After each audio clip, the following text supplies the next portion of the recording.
The mediator slid the folder across the table, and Dana's face went white before she even opened it. "Where did you get these?" she whispered. I didn't answer right away. I just watched her hands shake as she flipped through pages of text messages she thought were gone forever. Her lawyer leaned over, read one line, and stopped talking completely. Nobody in that room expected a structural engineer with a quiet voice to be the one holding the winning hand. Dana had spent 6 months telling everyone I was the unreasonable one. She was about to find out how wrong that story was. My name is Mark Whitfield. I'm 34, and I design load-bearing systems for mid-rise buildings in Columbus, Ohio. I'm the kind of person who checks the math 3 times before I trust an answer. That habit saved my career more than once. It also meant I was slow to admit when something in my personal life didn't add up. Dana and I were married for 9 years. We have one son, Eli, who's 7. We divorced 2 years ago, quietly, without much drama, because we both agreed we'd grown apart faster than we'd grown together. I took it hard, but I told myself the most important job left was raising Eli well, together, even from 2 houses. We split custody 50-50 on paper. In practice, I was the one who cut my hours to 4 days a week so I could handle pickups, doctor visits, and the school library volunteer shift on Wednesdays. Dana traveled for her sales job, so I absorbed the schedule without complaint. I told myself that was just what good fathers did. I also kept paying the mortgage on the house Dana lived in with Eli, because the divorce settlement let her stay there for stability, and because I didn't want our son uprooted from his school. I paid the health insurance premium. I paid for his baseball cleats, his glasses, his speech therapy. None of that bothered me. What bothered me was something I couldn't name yet. The house had been refinanced under my name only, a detail from before the divorce that never got updated because Dana said it wasn't worth the paperwork hassle. I didn't think much of it at the time. I'm telling you now because it mattered later, more than either of us expected. My weakness, if I'm honest, is that I avoid confrontation until it's unavoidable. I let small things slide because I didn't want Eli caught in the middle of 2 parents at war. I told myself that silence was maturity. It wasn't. It was fear wearing a calmer costume. Dana started dating a guy named Trent about 8 months after the divorce was final. I didn't love the idea, but I didn't fight it either. Eli mentioned him sometimes, said he was fun, said he had a dog. I figured that was normal. Kids adjust. I adjusted too, or tried to. The trouble started small, the way it usually does. Dana began texting me things like, "Trent's been such a rock for Eli lately," which felt like an odd thing to say to your ex-husband about your boyfriend's parenting skills. I brushed it off as her being excited about her new relationship. I told myself I was overreacting. Then came Trent's 36th birthday party, held at Dana's house, the house with my name on the mortgage. I dropped Eli off for his regular weekend with his mother and got invited in for cake, since a few of Eli's cousins were there too. I should have left after 5 minutes. I stayed for 40. That's when I heard Dana lean down to Eli in front of everyone and say, "Go get Dad a plate, sweetie." I turned around, thinking she meant me. She was pointing at Trent. Eli hesitated, looked at me, then walked the plate over to Trent anyway. The room went quiet in that specific way rooms go quiet when everyone notices something and pretends they didn't. My sister Claire, who'd come to drop off a gift, caught my eye across the kitchen. She didn't say anything. She didn't have to. I asked Dana about it later that night, once Eli was in bed and it was just the 2 of us on her porch. I kept my voice level. "Why did you tell him to call Trent Dad?" "I would add a plunge, boys." She crossed her arms. "It wasn't a big deal, Mark. Kids pick up language. He's around more than you think." "He's around more than me?" I said. "I have him 4 nights a week. That's not what I meant." She sighed like I was the exhausting one. "Trent's just more available than you were. That's all I'm saying." I didn't respond. I got in my car and drove home without really registering the streets I turned on. That phrase sat in my chest like a stone. More available than you were. As if the years I spent cutting my hours, showing up to every school function, and handling every 2 a.m. fever hadn't happened. For the next week I barely slept. I'd lie awake replaying that porch conversation, wondering how long this had actually been happening before I noticed it in a room full of relatives. I skipped lunch twice without meaning to. I turned my phone face down on the counter so I wouldn't keep checking for another text that would make it worse. I called my mother on a Tuesday night, mostly because I needed to say the words out loud to someone who'd believe me without needing proof first. She listened, then asked one question that stuck with me. "Mark, has Eli called Trent that before, when you weren't in the room?" I didn't know. That question turned into the first thread I actually pulled. The following Monday, Eli's second-grade teacher, Mrs. Ferris, sent home a routine parent update email, the kind with spelling words and reminders about the book fair.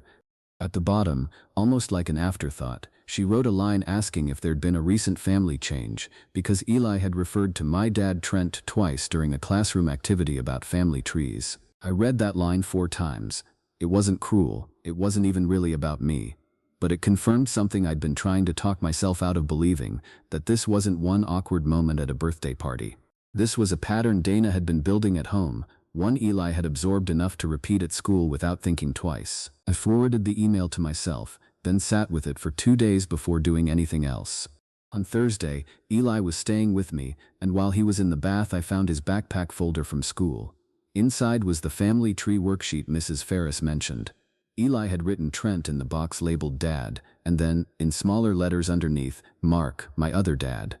I sat on his bedroom floor holding that piece of paper for a long time. It wasn't proof of malice from a 7-year-old, kids don't scheme. But it was proof that Dana had let this narrative take root without correcting it, and possibly without ever intending to correct it. I called our custody agreement lawyer, a woman named Priya Anand who'd handled the original divorce, and asked what my options were if a co-parent was encouraging our child to refer to a third party as a parent without discussion. She was calm on the phone, the way professionals are when they've heard worse. That alone isn't automatically actionable, she said. But if there's a broader pattern affecting the custody balance, we can request a review. Document everything first. That call was my first real boundary. Not filing yet, not confronting Dana yet, just deciding I would stop assuming this was innocent and start treating it like something that needed a paper trail. I'm done guessing what's happening in that house, I told Priya. I want to know. I started keeping a simple log. Dates, quotes, screenshots of texts, copies of school emails. I didn't tell Dana. I didn't need her permission to protect my own son's understanding of who his father was. 2 weeks later, Dana texted asking if I could take Eli for an extra weekend because she and Trent were going to a wedding out of state. I said yes, like always, because I never wanted Eli to feel like a bargaining chip between 2 exhausted adults. When I picked him up, he mentioned, almost casually while buckling his seatbelt, Trent said he might move in soon. He said it'll be easier since he's basically already my dad. The melee, come. I kept my hands steady on the wheel. Basically already your dad, huh? What do you think about that? Eli shrugged, 7 years old and unaware of the earthquake happening in the front seat. I don't know. I like Trent, but you're my dad, Dad. Nanishawanazan, nanilagwanthandastawanan. I called Priya the next morning and told her I wanted to formally request a custody review, citing the pattern of undermining my parental role and the fact that a new adult may be moving into the primary residence without any discussion about how that affected our agreement. I also did something smaller, but just as deliberate. The house Dana lived in was still under my name on the mortgage, and I'd been covering an extra maintenance fund we'd set up during the marriage for repairs, essentially an informal joint account I funded alone.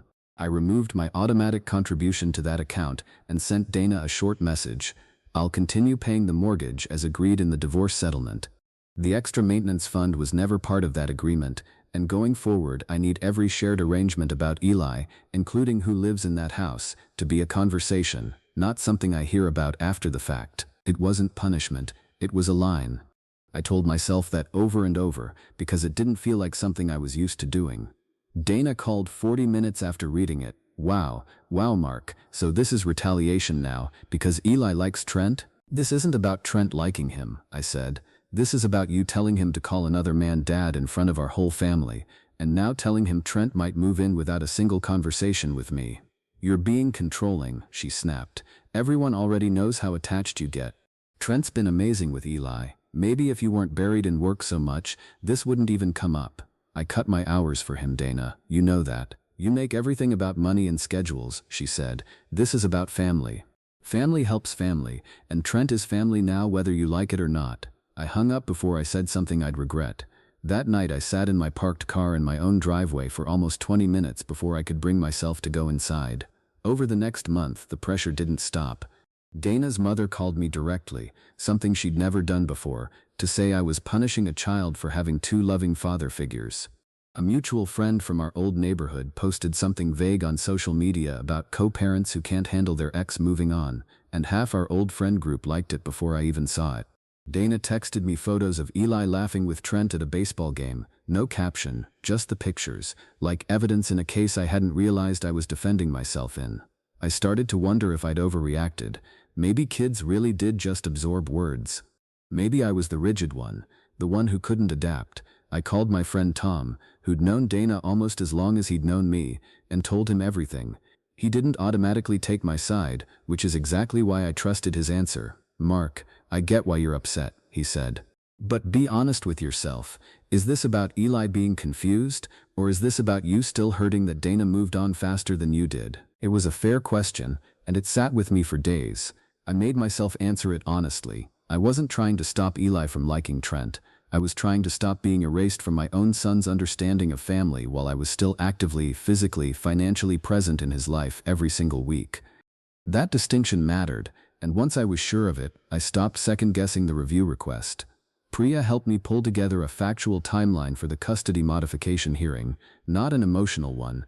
We used the school email from Mrs. Ferris. We used copies of the family tree worksheet.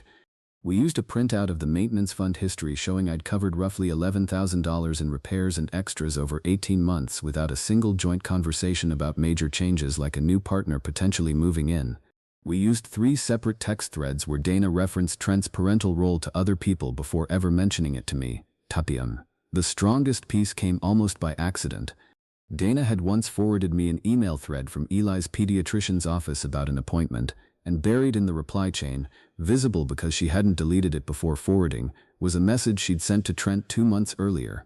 It read, "Once he's calling you dad full-time, it'll make the custody stuff so much easier to renegotiate later. Mark won't even see it coming." I read that line 6 times before it fully landed. This wasn't an accident of language. It wasn't a slip Eli made on his own. It was, at least in part, a plan. I brought everything to mediation instead of going straight to a courtroom because Priya said judges appreciate parents who try that route first, and honestly, I still didn't want this to feel like a war in front of Eli, even a legal one. Dana arrived with Trent waiting in the parking lot, which already told me she expected this to be quick and one-sided. She started talking before I'd even sat down fully. "I think this whole review is an overreaction to a nickname," she told the mediator. "Mark's struggling with me moving on, and he's using our son to punish me for it." The mediator turned to me. I opened the folder. "This isn't about a nickname," I said. "This is the email from Eli's teacher, dated 6 weeks ago, describing him referring to Trent as his dad in a classroom exercise." I slid it across. "This is the worksheet from that same week, from his backpack." Dana's jaw tightened. "And this," I said, sliding the last page over slowly, "is a message Dana sent Trent, forwarded to me by accident inside another email thread." I read the line aloud, evenly, without raising my voice. "Once he's calling you dad full-time, it'll make the custody stuff so much easier to renegotiate later. Mark won't even see it coming." Room went quiet the same way that kitchen had gone quiet at the birthday party, except this time I wasn't the one caught off guard. Dana's lawyer asked for a short recess. Dana didn't look at me. She stared at the table, and for the first time in months, she didn't have a ready line about how I was overreacting. When we came back, her tone had changed completely. "I never meant it like it sounds," she said quietly.